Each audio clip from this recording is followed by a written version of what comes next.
Roma Downey, and I'm joined today, gratefully joined today. Because 7 is a very significant number in the spirit, you know. It's the number of completion and maturation and all things coming together. So it's the perfect day in the 3rd month, which is agreement. So how you know, you're right. You're a line girl. That's lovely. Thank you. Thank you. Now, why did you pick me to do this with you? I picked you because I love you. Oh, thank and you. because I love you think too. that you are just a magnificent daughter of an almighty king. Amen. And when you speak, people listen. Wow. And you speak with authority, and you speak with love and grace. And I just wanted to have somebody to share this couch with me that I cared about too, that would be joyful and could celebrate with me, that you know me. Yes. And you know some of the trials that I've been through in my life, and you've shared some of the triumphs. You have been with me at Lightworkers. Yes. Where you graced our screen with your series and brought so much joy to so many of our viewers. And I'm just so grateful that you are here with me today. Well, I'm glad to be here because I love your book. I love it. I read it from cover to cover, and I wept, and I had to stop and chew on some things. And you know what I loved about it the most, Roma? You were so transparent. And that is not something that most people are. You went in, as we say in the hood. You know, you went in. You shared your heart. Yeah. You shared some very difficult situations and how you came through them. And I think that's really going to bless a lot of people as they read the book. Thanks. I think they're going to be surprised, but they're also going to be really blessed and encouraged because you were real and you shared your story. Yeah, I felt that I approached it courageously. You know, there's a part of me, to be honest, right now, that it's sitting here in front of me, that I do feel a little bit vulnerable, you know, because there is a kind of opening up and inviting people into your life, into the places where, you know, there were into the sunshine and into the shadows. But I felt if I could ask people to walk with me, to share the stories of my life, that there was an opportunity maybe that they would relate to the stories and that they would come to the understanding, because my greatest gift really is the discovery over and over and over again of how I've not been on the journey alone, that God has been with me every step of the way. And the butterfly really was just the symbol of that. It's the perfect symbol for you. You know, it's like, and when you consider the butterfly and what it goes through as a caterpillar, and the struggle it has to go through to be reborn as the butterfly, it's a great symbol of the power that we all, through the grace of God, have the opportunity to transform our own lives. Yes, but I want you to share a little bit about the beginning of your life, because I think that it has made you who you are. You know, of course, people always ask me about you because they know we're friends. And I always say, what you see is what you get. She really is Monica. She's just like that, people. She really is. You know, but I also share with them that kind of beauty can only come out of brokenness. So I want you to share your beginning and what compelled you to write the book in the first place. Thank you. I will, yes. I grew up in Northern Ireland in the city of Derry, and probably the most defining moment of my life happened when I was 10 years of age, and my beloved mother died. She died unexpectedly, and it was like the lights had been turned out and all the color removed. And my father took me up to the cemetery to visit her grave, and I brought with me a little bunch of pansies, and they were my mother's favorite flower. She said they looked like little butterflies. They're beautiful. And when I knelt down to put the pansies at her grave, a butterfly flew up from behind the tombstone, and my father said, "Oh, would you look at that wee butterfly? That could be your mother's spirit right there." And it just so penetrated the darkness and was such a comfort to me. And the idea that my mother might still be around, and the butterfly represented that God was always with me. And through my whole life, I remember being in this city, in New York City, and the rejection I felt sometimes as an actor, yeah. beginning my career as an actor. I remember once going into a diner here for a cup of coffee and just feeling like such a loser. And the waitress came over to take my order, and she had a little tattoo of a butterfly on her wrist. And I thought God was so good to me, just kept sending me these little signs. And so I thought, I'm going to write this book using the butterfly as the metaphor and the symbol of the constancy of God's love. And then my husband... Now, this is my favorite butterfly story. I was getting ready to pounce on that.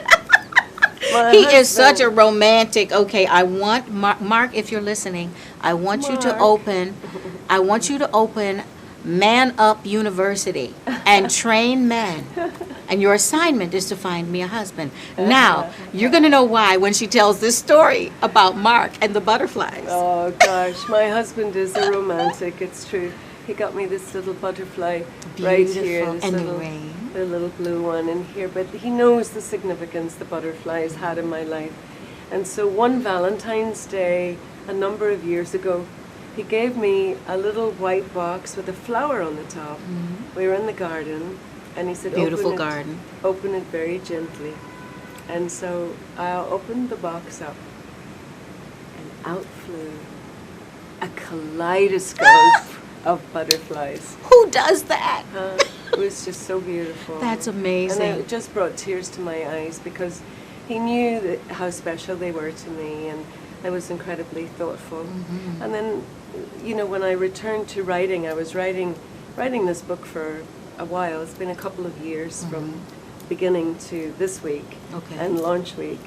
I thought, gosh, in reflection, that would make a great title, Box of Butterflies. And so it stuck. It became my working title, and then it stuck. And it's as if the box is our lives, and the butterflies are the blessings in our lives. And the subtitle to the book, it's Box of Butterflies, Discovering the Unexpected Blessings All Around Us. And I really do believe that when you have eyes to see and ears to hear and an open heart, that you start seeing there are blessings everywhere. They are all around us. And you talk about a lot of different things in the book, like love and gratitude and stillness were my favorite chapters, but why don't we start signing some of the books? And I have a job to do. It's yes, what I'm you here do. for. We're going to start signing those books. And see, butterflies. Oh, the butterflies flew out and scared me. I forgot that we were going to put some around. That's so cute. And that's kind of how unexpected blessings are, They isn't are. it? They just show up. They kind of overwhelm us sometimes. This is where I find out if I can do like several things at the same time. Can I write and talk? Yes, you can. And we've got some questions from some of your fans too. Cassie in Tennessee writes, "What's on your bucket list?" Oh gosh, on my bucket list. Hi Cassie in Tennessee. Thank you for your question. Well, there's a couple of places that I'd really love to visit. I love travel. I think that getting to travel and getting to understand other cultures and see how other people live not only opens your mind, but opens your heart as well. And so I have a very good friend, and her name is Michelle McKinney Hammond, and she lives in Ghana. And so I would like to go to Ghana and to visit Michelle. And I'd love to go to see the butterflies in Peru. And Puerto Rico. We said we were going to go to the we were butterfly going to. house. That's right. You said there was a butter. Tell us about the The butterfly. butterfly house. people. Huh? We landed in San Juan. There they are again. I love that. Look at More. that. But in Puerto Rico, they have this place called the Butterfly People, and they have farmed these butterflies from all over, and they're hung in plexi, and it is the most magnificent display of butterflies you've ever seen. You would never know that there were that many colors of butterflies. It just made me cry because, I said, Lord, you painted all those. That's so amazing. I know, God is so amazing. He is I so tell amazing. you, I was telling somebody the story yesterday about my husband and the box of butterflies, and I said, oh, and out flew a bunch of butterflies. I said, well, that doesn't sound right. Like, as a bunch of bananas, right? You wouldn't say a bunch of butterflies. And so I thought, is it a flock of butterflies? It's like, no, it's a flock of birds. Is it a gaggle of swarm? geese? It could be a swarm of butterflies. Yeah, gaggly. See, you're remembering from school now, right? A herd of cows. A constellation of... But I looked it up, and it said it was a kaleidoscope of butterflies. Which is perfect, because Isn't when that- you look through a kaleidoscope, it looks like the butterflies. Yes. That's Now, true. Heather in Clinton has a really good question in Clinton, Iowa. She says, what is the number one thing you want to be remembered for? That's a good one. Gosh, I would like to be remembered for someone who loved well, who was kind, you know. One of the quotes that I have in my book is from the great Maya Angelou.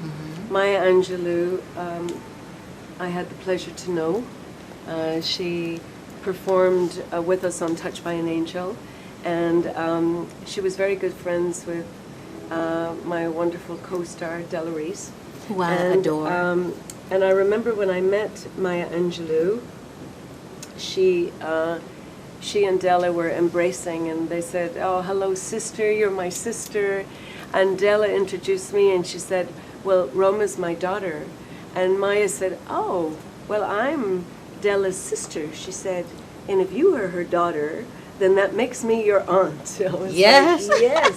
But she has a quote that I love, and she and I shared it in the book, and she said something to the effect that it's people may not remember what you said, and people may not remember what you did, but they will always remember how you made them feel. And I love that. So in answer to your question, a very long answer because I'm Irish and we just talk a lot, is that I would like to be remembered that I made people feel good. And I think the reason I make people feel good is because I believe in a wonderful God, and believing in Him makes me feel good. And that just, you know, it just is. It just is.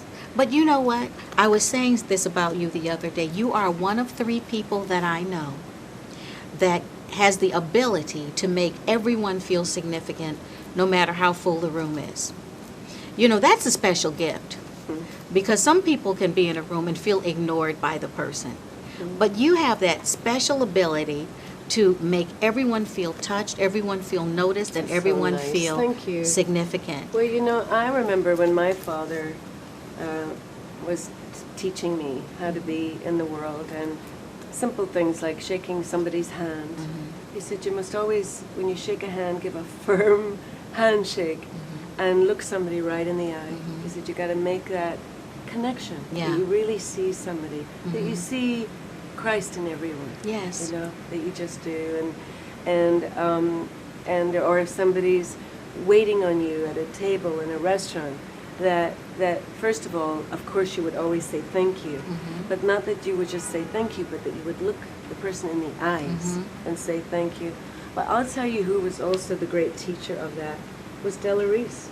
There was no one quite like Della. And when we would get called to the set on Touched by an Angel, they would call Della to the set maybe 20 minutes before they needed her, because they knew it would take her that long to say hello to everybody. Because she stopped. That's great. She stopped and she hugged everyone on the way to the set. Oh, wow. Yeah, it was very special. Oh, that She was is such lovely. a special lady. Michelle, as you know, she wrote the foreword for the book. And it was so special to have her as part of the book. And when she wrote the foreword, like, we didn't know then That she was going to be going. that she was going to be going, you know, that she wouldn't be here this week to see the book launch. I mean, I God know. knew. Yeah, God knew. And maybe she knew too. You know, she was ready to go home when she got called. She was ready. Yeah. And I have to say, Della, wherever you are, You know, I love you. Well, you know, and I think I've shared this with you before, Della is responsible for my singing. I told you that story. Yeah. How I used to just practice with her when I was a little girl in the basement. My mom had her albums from London, and I just thought she had the most amazing voice. Oh gosh, Michelle. Isn't that something? Yeah. And I mean, do you remember like any I of the remember. songs Oh, that you sure. would have sang? We meet, doom, doom, doom, and the angels sing. The angels sing the sweetest song I have ever heard. And then you speak, doom, doom, doom, and the angels sing. Or am I breathing music into every word? Do you know that one? I don't, but gosh, It's a fabulous song. you are such a great singer. And then I would too, dance Michelle. across the floor because it's suddenly the setting has changed. I can see water and moonlight beaming. It was a fabulous song. You got to listen to that one. Della did a whole album of love songs where she took contemporary love songs, but she, instead of them being about your romantic mister, she turned them into love songs To the Lord. To the Lord. I love that. And I missed that. How did I miss that? It was so fantastic. I'm gonna have And to one get of it. my favorite songs and favorite songwriters is an Irish songwriter, Van Morrison. Oh, yeah. And he wrote a beautiful song, a love song, and Della sang it, and it is, it's just amazing. She was just amazing. Well, she had a very unique. There go your butterflies again. Aren't they She so had cute? she had such a unique voice, Yeah. and she enunciated. You understood her every enunciation, word. and she had a certain pause. Yes. Where she, her phrasing. She pronounced the end. Yes. Of each word. Yes. Huh? I loved her. I loved it. I loved her. it. I And love just- her. I I still spent love hours her. in the basement with Della. Yes, Anyway, I did. the book speaks to a lot of mother-daughter themes. Clearly, in my life, the loss of my mom was huge, and the woman I became was shaped around that loss to some extent. Adela came into my life, and she, only God could have done Fill that mother gap. She filled the mother gap, and she had a gap too because her only daughter had passed. Yes. And so, not long after, she took me on a walk, and she said, baby, God is so amazing, because I always knew that He brought me into your life because you needed a mom. And I didn't know that He was bringing you into my life because I was going to need a baby girl. You see that? Yeah. And that's God is amazing, right? He is amazing. So amazing. You know, share a little bit about what you went through when your son got really ill. Yeah, Cameron, we were shooting, Mark and I were shooting overseas, We shot the Bible series in Morocco, and then we went back to shoot AD, The Bible Continues. Which was fabulous. And we were overseas for months at a time. And we share 3 children, Mark and I, and our 2 kids were at university, Riley and James. And our youngest son was still at home. And so when we were heading overseas, he said, it's my last year at high school. Maybe I can take this semester out because I'm interested in film and come onto the set with you. And while we were over there, he got sick, and we just thought at first it was food poisoning. Sometimes when you travel to, exotic countries, The the food can disagree with you. But it turned out to be a rather more serious issue than that, and we ended up having to medically evacuate him. Oh my gosh. And get him back to America, and we both came back, and he had surgery, and there were complications after the surgery, and he was very, very, very ill. What period of time was that? Because that was That would have been, maybe 3 or 4 years ago. Wow. Yeah, okay. I mean, fairly recently. But it was the darkest of days for us, and for him, of course. But as we called in prayer just from every corner. It really brought us to our knees.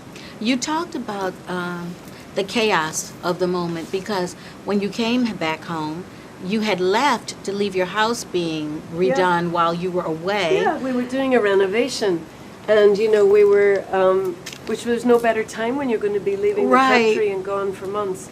And we had left, but we were back in a matter of weeks. But they weren't ready for you yet. The demolition had already begun. And so it was interesting that our inner lives were in chaos, and it was reflected in the outer lives of our home.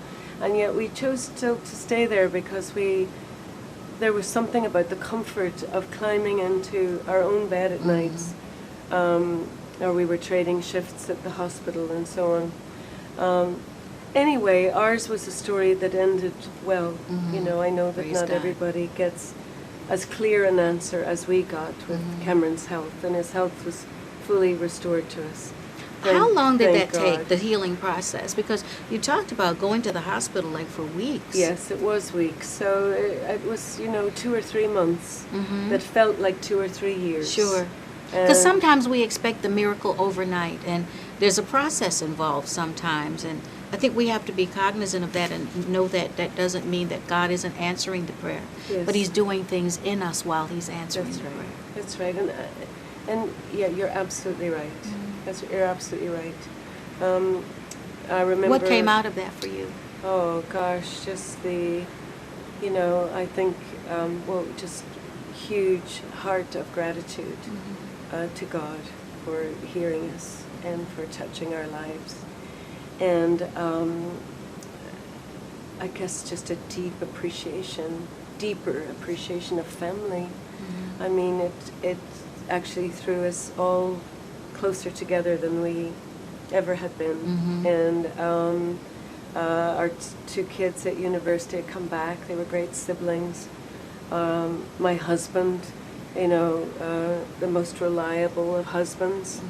You could be hanging off a cliff on a rope, and you know that he wouldn't let go.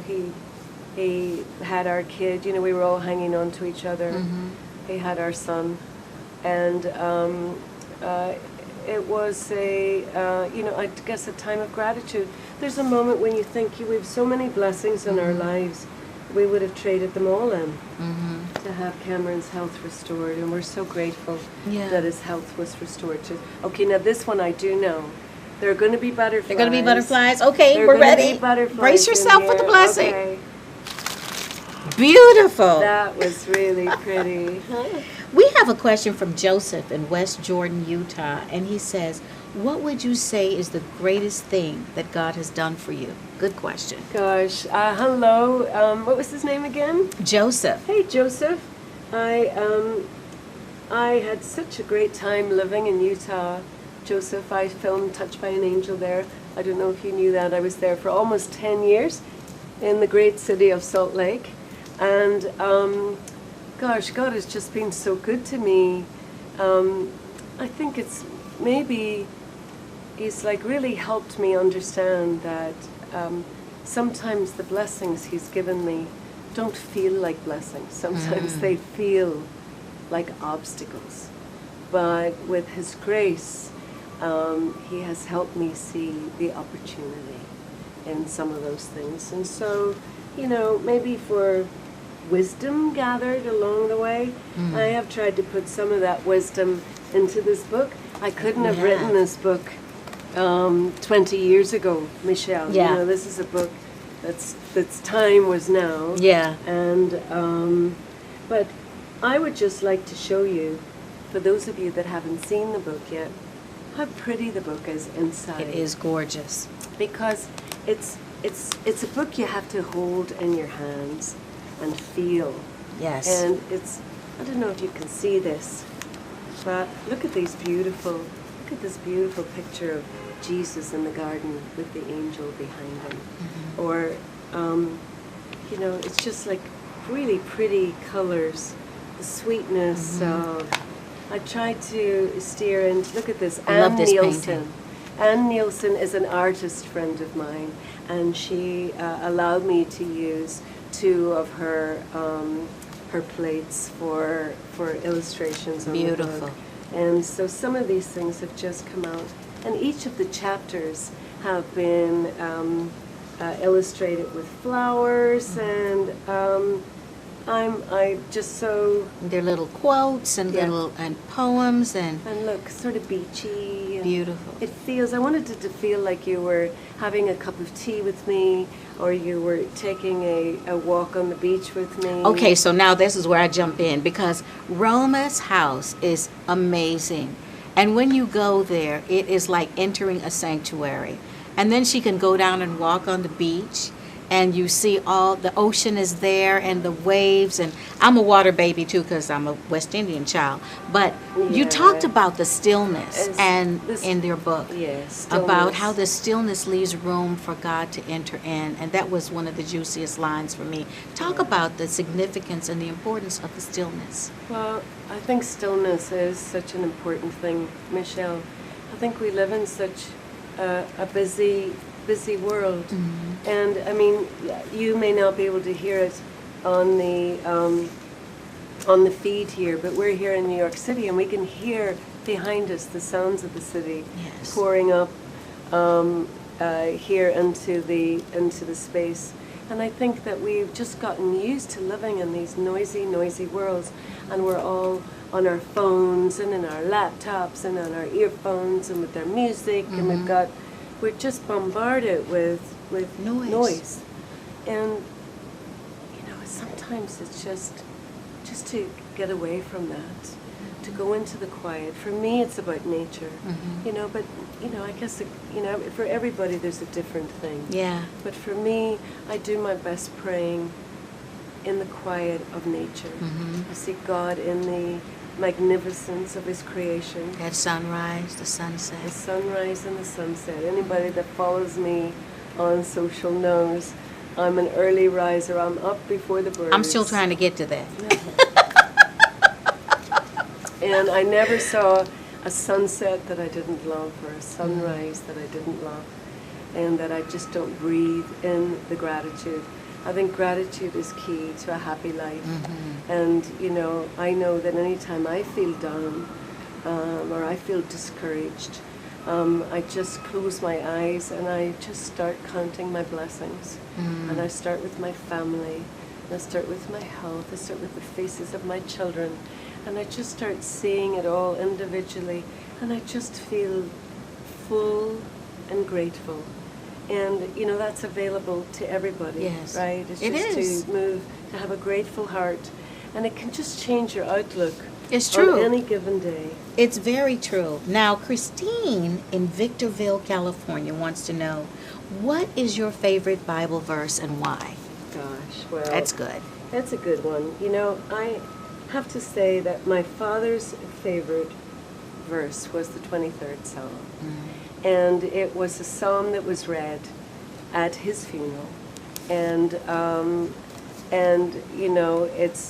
the theme of the psalm, of course, is that, the Lord is with us, and no matter where we go or what we do, He's going to walk with us. Yes. And He's going to walk with us through all our trials and through all our triumphs.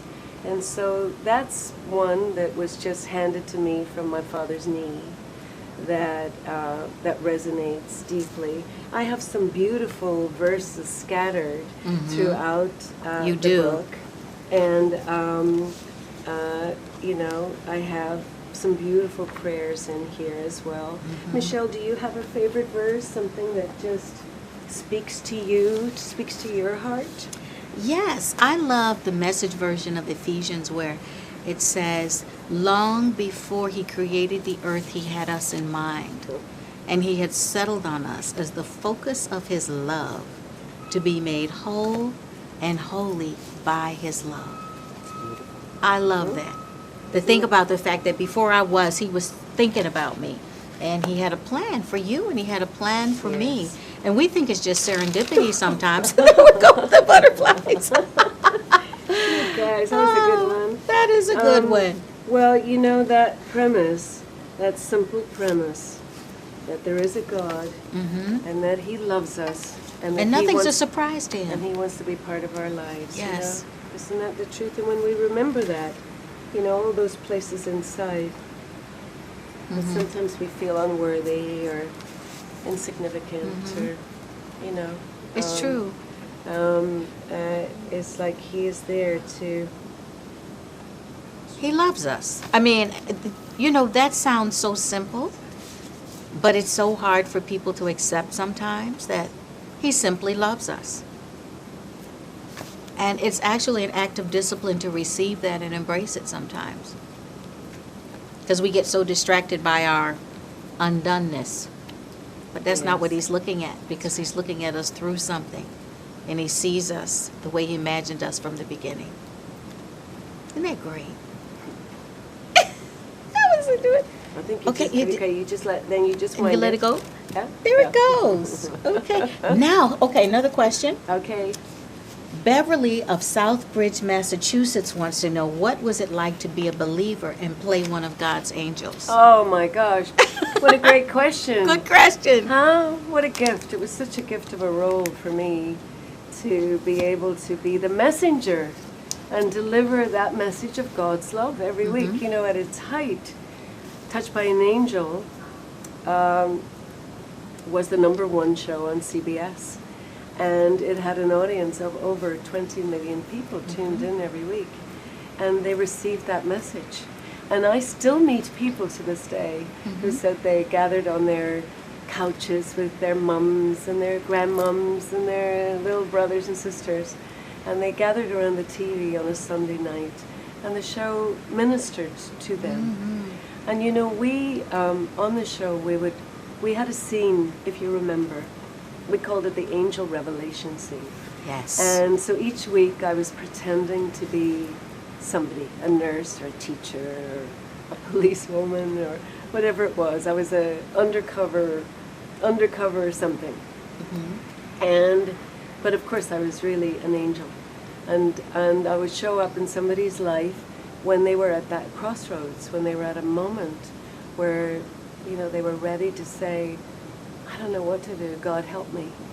And the minute they opened their heart, then the angel was able to reveal, I'm actually not a policewoman or a teacher or nurse.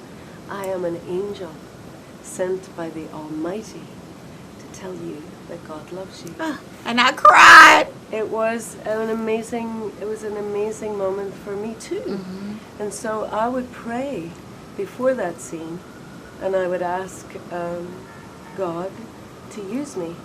Now, Pastor Rick Warren always jokes with me. He says, Roma, if you pray, Lord, use me, then you got to be ready, because He might just use you.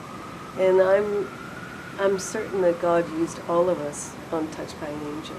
I just happened to be up front and center with Della. But it takes a village.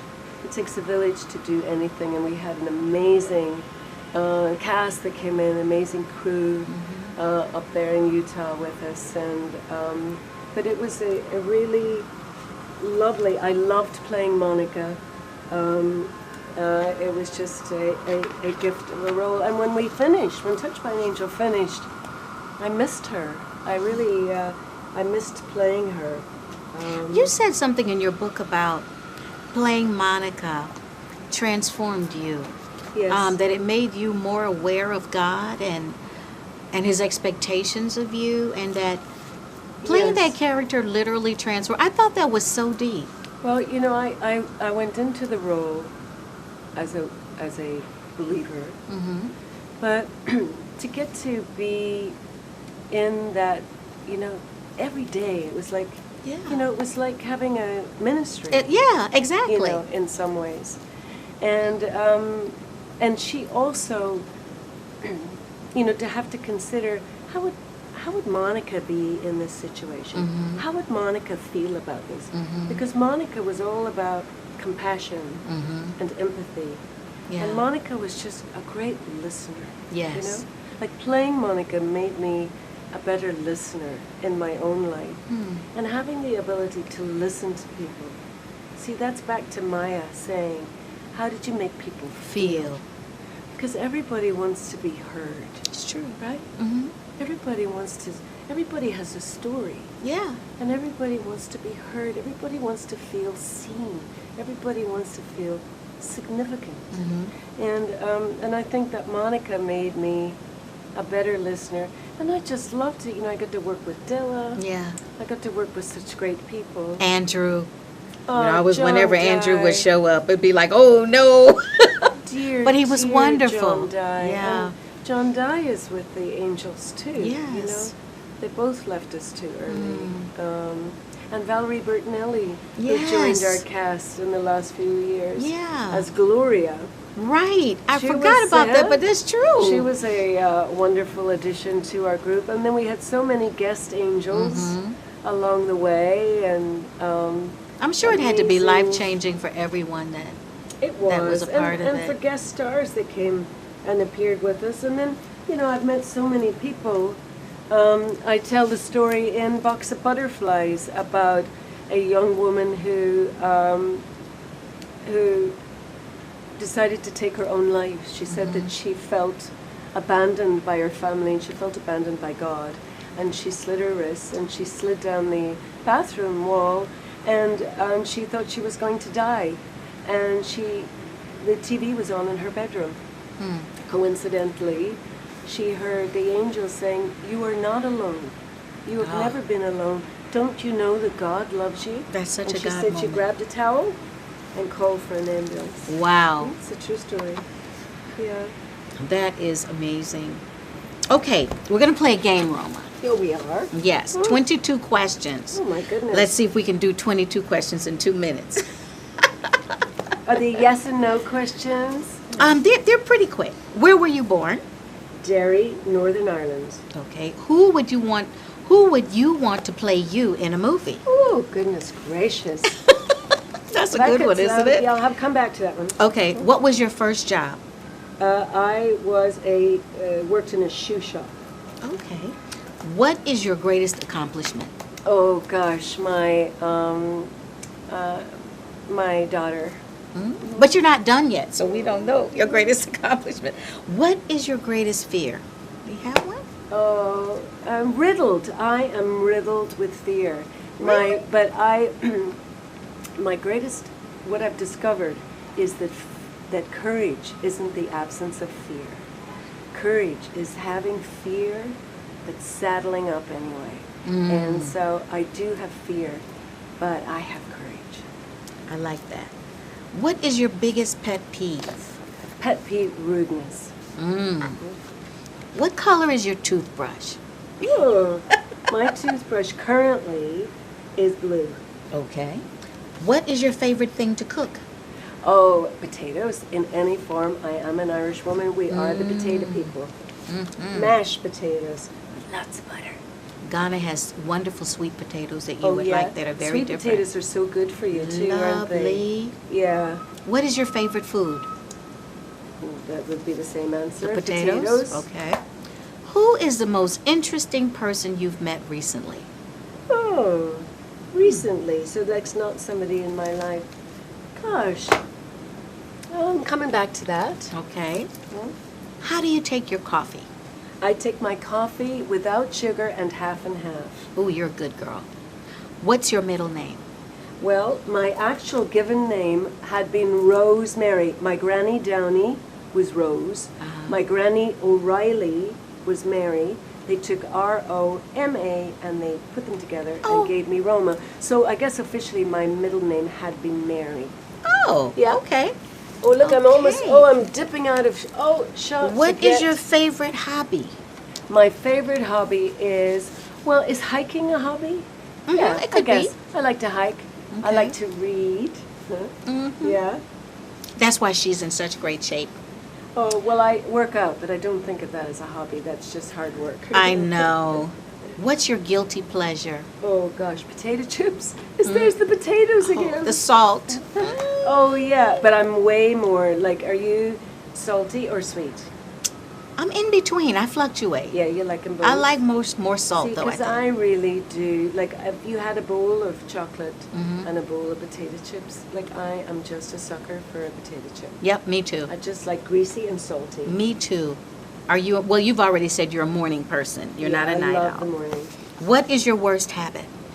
My worst habit, oh gosh, I'm sure my husband could throw a few things in there. He would say I don't keep my side of the sink tidy enough. Okay. But I would say, that's just a matter of opinion. Okay.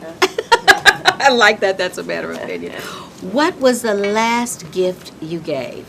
The last gift I gave, well, you're asking a woman that has a brand new book. Mm-hmm. And so I just gave you a beautiful Yes. signed copy of the book. Yes. And anybody that knows me, you can expect this is going to be for all your birthdays coming up and for the next wee while. Mother's Day, it's going to be a box of butterflies. And that's going to be a great present, let me tell you right now. What is the last album you bought or streamed? Oh, well, I am a, Van Morrison fan, as I told you. Have I told you lately that I love you? Mm-hmm. That was the last concert I went to. He just played at the Wiltern in Los Angeles. I And love that him, song. but I'm also a huge Amy Grant fan. Ooh, yes. Angels watching over me. And, but I love music, right? Well, why don't you sing a little bit to us when we get through these 22 questions? I bet you everybody I would love that, Amy right? Grant. I love music. Well, I have a music ministry in Ghana, so do, I then know we you sing, do. man. We rock. Yeah. We rock for And you Jesus. have a beautiful new album as well, Yes. Michelle, don't you? Yes. I bet you everybody would love to hear that.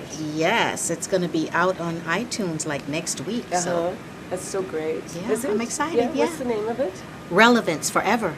Well, hey, you got to pick that up. Yeah. You heard her sing here, and you know how amazing she is. We also have a podcast coming out on the Bible Son of God podcast. Yes. And it's going to be on iTunes, and it comes out on March 13th, just in time for Easter. Perfect. So, make sure that you guys download that or find it on iTunes. The Bible Son of God podcast. That's going to be great. We're going to be doing sneak releases of Easter songs too. Are you? So yeah, it's That's going to be great. fun. That's yeah, good. that's good to do. That's See, I'm good. learning from you, Roma. I'm growing up. Yeah. What's your favorite book? My favorite book is, well, I'm a big, huge fan of Karen Kingsbury, and I'm, and a big, big fan of the Baxters. Yes. Our Baxter family You like the series. Baxter family series? I love the Baxter family.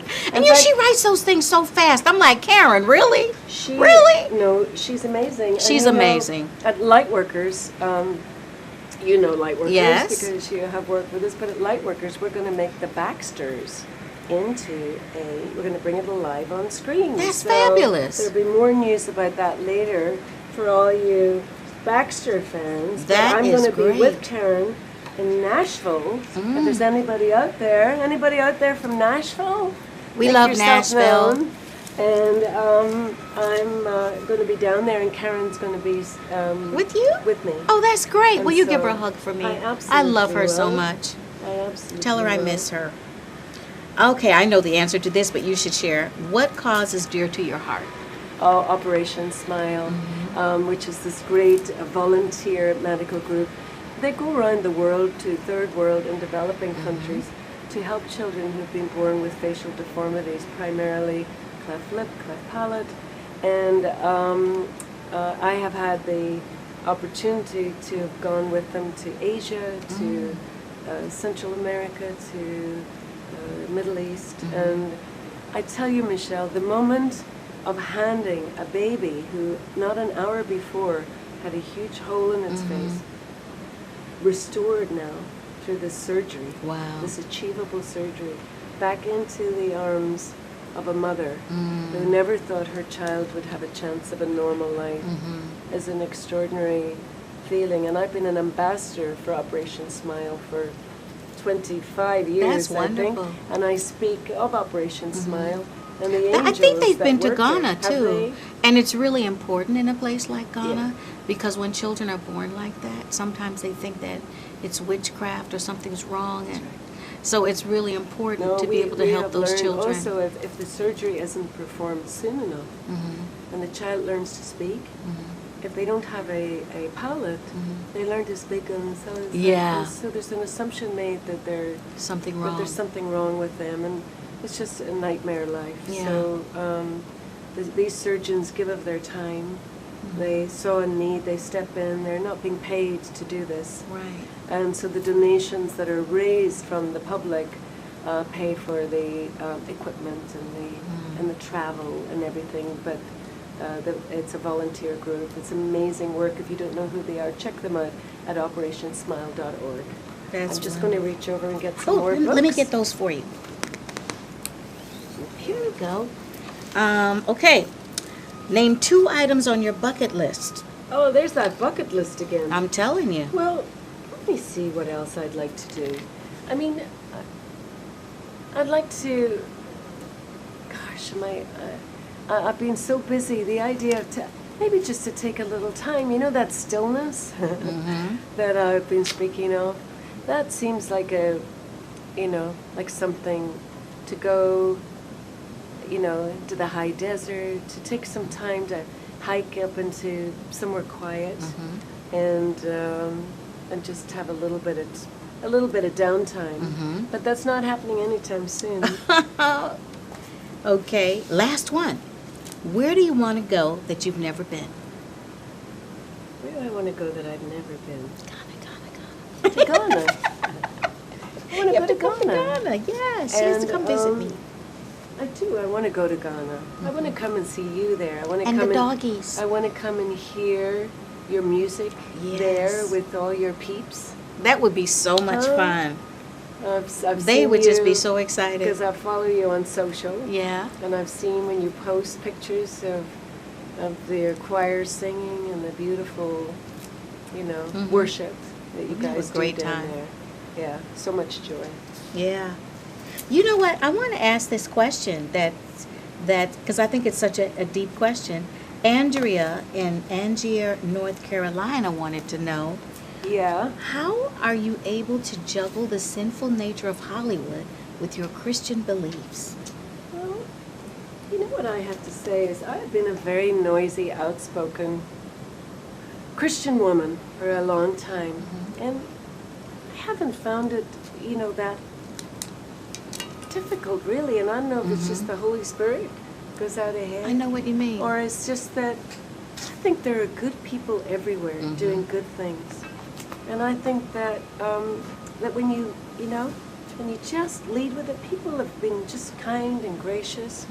I know that when Mark and I decided to make the Bible series, there was opposition to that, but opposition to it as a piece of business that. They didn't think it would sell. They didn't think it would sell. They didn't think anybody would want to watch it, or nobody would tune in, or Sure. And of course, You proved them wrong. God proved them wrong. God proved them wrong. But I think that Hollywood is filled with, we have seen recently that a lot of awful things have come to light, and we're so grateful that the light has been turned on there, and may it never be turned off again. Yes. Now that people have spoken up and spoken out, and that the lights of accountability are on. Certainly, I have a daughter about to enter into the business, and I'm grateful that and pray that won't be her experience. I'm Sure. sorry for anybody whose experience that was, and but what we've been trying to do over at Lightworkers was to make more noise for the good guys, because I Do think, it in an attractive way, which I think you do. yeah. Well, because I think that it's very easy to turn the news on any given day, and you could just be paralyzed by the bad news. Oh, yeah. It's, you think it's just one thing after another, right? There's so much fragmentation and division and anger and hurt and weather Fear. and trauma and fear and anxiety. And yet the truth is because I'm out there, I'm traveling, I'm out in the country and meeting people. There is such goodness and kindness and sense of community and people working together, and it would be easy to lose sight of that. And so at Lightworkers, we've been trying to make content that speaks to that. And at lightworkers.com, you can come in and find really inspirational content that you'll find Michelle on there. Michelle did an amazing show for us, and that was and is Michelle, very, very popular, so much feedback. Great. Because you were giving little wisdoms, little tidbits on life, right? How to be in the world. Yeah. I mean, I love the dating one you did. Made me laugh. Dating out is not for loud. mating. Or the one where you said, you know, you don't like his friends. Well, he's just like his friends. I love that one. He's just like his friends when you're not around. You know, I feel so blessed to be a part of that, because I think that when we're authentically ourselves, as you are, that you attract light, you attract truth, you attract people who are looking for truth and who are looking for light. Yeah, there's a lot of stuff swirling around, but if you focus on that, that's also what you'll attract. And I think that we're gifted to be in a position where we stand and we get to be light workers and just share that light. And I think that that's what we're supposed to do. We're supposed to be light. We're supposed to be salt. We're supposed to attract and not offend. And I think that sometimes when we get in a place of focusing on what's not right and talking about that all the time. No, yeah. Or you when you focus on lack. Yeah. Or when you know, we know comparison is a thief of joy. Oh, right? Let's not talk about that, girl. You're sitting here and you're feeling quite good about yourself. I've got my nice pink jacket on and it's a good color. And then you look across the room and you go, oh, but her green jacket is so much nicer than my pink jacket. It's true. And now I'm looking back at my pink jacket. It's a thief. And it's just, my joy is gone. Yeah. It's just a thief. And so there's no point to doing that, you know? Yeah. And but it's taken me a long time. Yeah. And particularly because I chose to come into the entertainment industry, I think, the business of show, which really, you know, if it can, you know, it can play with your insecurities. Yeah. Because when you get rejected, as inevitably you do. You know, if you consider in anybody's given life, I mean, how many times in a lifetime is somebody really rejected? Right. I mean, a dozen times would be a lot, wouldn't it? It would be. Like if you lost a job a few times, that would be a lot. And if you got your heart broken a few times, you know, and collectively, a dozen would be a lot. But as a performer, an actor, you could be rejected a dozen times a week. Exactly. And it's so hard not to, you know, to take it personally. To take it personally, or to think that there's something wrong with you. You know, there's nothing wrong with you. It's like it's just what you do. It doesn't define who you are. You know, Roma, I was in advertising. I was an art director and a producer. I did commercials for McDonald's and stuff like that.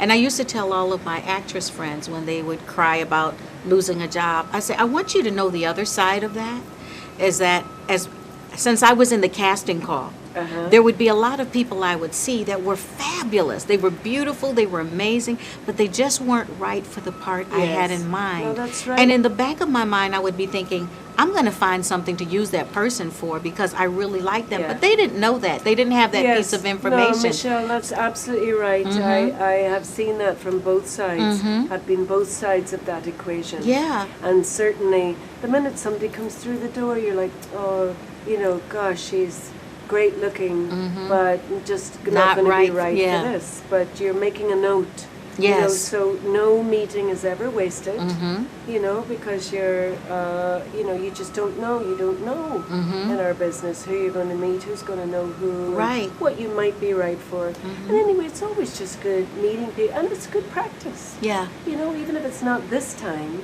it's like gives you practice and confidence for the next time. Right. But, and it is part of the process. I mean, and you know what? I have to tell you something. And you might not know this, but someone was talking to me today because, you know, we do live in that kind of bubble of make things happen. You know, well, you haven't sold that book yet? Well, why don't you call this person and do this and do that and do this and do this and do that? And you can start getting caught up in making it happen, you know? Yeah. And just this morning, I told someone this. Yeah. I said, you know what? When I was minding my own business, got a call from Roma one day. And it taught me a huge lesson. God knows where I am, and He knows what I'm right for, and I don't have to stress. And so that's for everybody out there. That's God knows good. where you are. That's a good word. That's And He good. knows exactly where you'll fit and who He wants to connect you to. I mean, when I met her, it was like I had known her all my life, you know? Yeah, we sat. Do you remember that day we Yeah. sat and we just chatted for hours and It was hours like- and hours? You've been in my heart the whole time. You said something like that. There was a line like that in your book about when you're looking for something, you find out that they were in your heart the whole time. It's something like that. You know which part I'm talking. Oh, that was I just do. amazing. I do. It's Yeah. when lovers are looking for each Yes. other. They were in each other's heart going along. Oh. I know. It's a I juicy know. book. You got to get your own copy.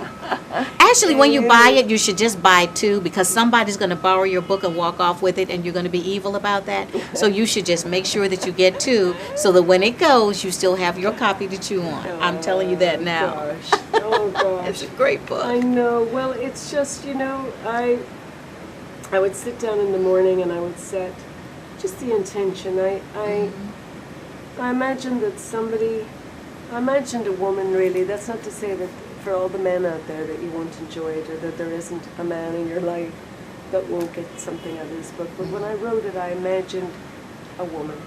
I imagined that she was hurting and that she needed encouragement. And I imagined that she'd lost somebody, to be honest, because I've been through so much loss in my own life. And I just hoped and prayed that this book would be a comfort and would be of encouragement. So if you're out there, I wrote this book for you, and you know, and I hope it helps your hurting heart. Now, where can they get the book, Roma? You can get the book anywhere, everywhere. It's online. You can get it in bookshops everywhere. And if you're tuning in right now, we're doing a live signing. So anybody wants a signed book, this is your chance to get one. I'm also going to be out on the road. We've posted at boxofbutterflies.com. We'll take you in and tell you all the places we're going to be on the tour. And but if you can't meet us on the tour, and I'm not, you know, I can only go so many places. If you can't meet us on the tour, this is your chance to get a signed book.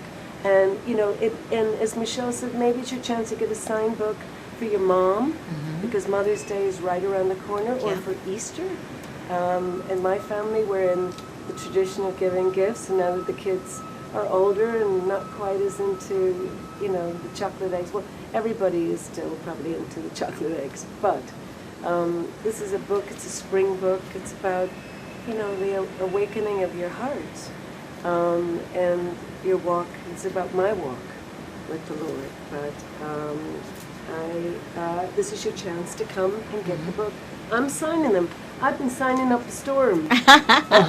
And if you don't get one of the signed books, you can go to romadowneybook.com and get a copy there as well. She's going to be in Nashville with one of my favorite people, Karen Yeah, I'm Kingsbury. going to be in Nashville. I'm going up to Toronto. Ooh. I'm going to New Jersey.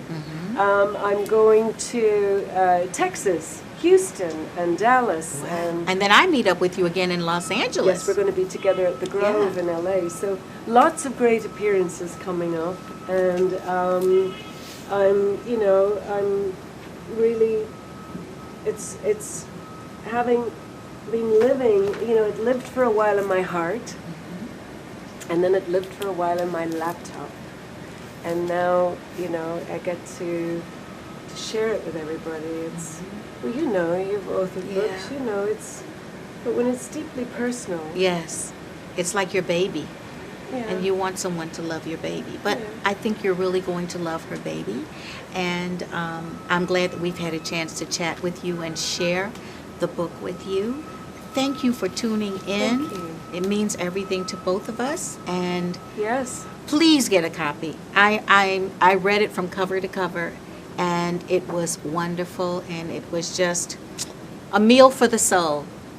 Okay, so Yeah. And Sandra Bullock, that's who I'd like to play me in the movie. oh, that's good. Huh? She would be I perfect. love her and she's so funny. I love that. I'm funnier than I seem to be on TV. I am. I'm funnier than you think I am. I believe that. She is very funny. She has a great sense of humor. And she's just a very special person. And yes, what you see is what you get. And now you're going to see more of her when you get Box of Butterflies. Thanks so much for joining us. Thank you for joining us. God bless.